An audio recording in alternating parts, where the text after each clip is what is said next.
দুপৰীয়া টিফিন খোৱাৰ পিছত ইমান বেছি টোপনি লাগে নহয়। যোৱাকালি মই চাহ খাব লগা হ'ল। এনেতো মই চাহ খাই বেয়াই পাওঁ। আৰু হাতত যে বটলটো দেখিছে, এনেকুৱা বটল স্কুলত নিবৰ কাৰণে মাক মই বহুত খুজিছিলোঁ, কিন্তু মায়ে দিয়া নাছিলে।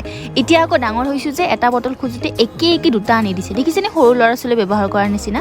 ঘৰ উভতাৰ সময়ত দোকান এখনত সোমাই বাবাৰ ফটো এখন ল'লোঁ, মন্দিৰ এটাত দিবলগীয়া আছিলে। আৰু ৰাতি গা পা ধুই ওলালোঁ, কাৰণ কিয়নো ৰাতিপুৱা মোৰ মূৰ ধুবলৈ একদম সময় নহয়। জানো ৰাতি চুলি ধুব নাপায়, কিন্তু উপায় নাই মোৰ। ভিজা চুলিৰে মই অফিচত যাব নোৱাৰোঁ, যিহেতু ফাগুনৰ মাহ, বতাহৰ লগত ধূলি বালি বহুত আহে, চুলিৰ একদম অৱস্থা নোহোৱা কৰি দিয়ে। সেইকাৰণে মই ৰাতিয়ে ধুই লৈছোঁ।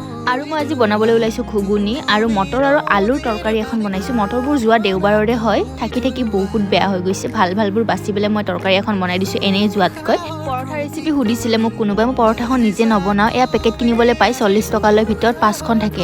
অকণমান ঘি বা ৰিফাইন তেল দি দুয়োফাল ধুনীয়াকৈ সেকি লৈ আপোনালোকে খাব পাৰে। সোৱাদতো বহুত ভাল লাগে, কিন্তু বেছি দিনলৈ ৰাখিব নোৱাৰি এইকেইখন। আজিলৈ ইমানেই, বাই বাই।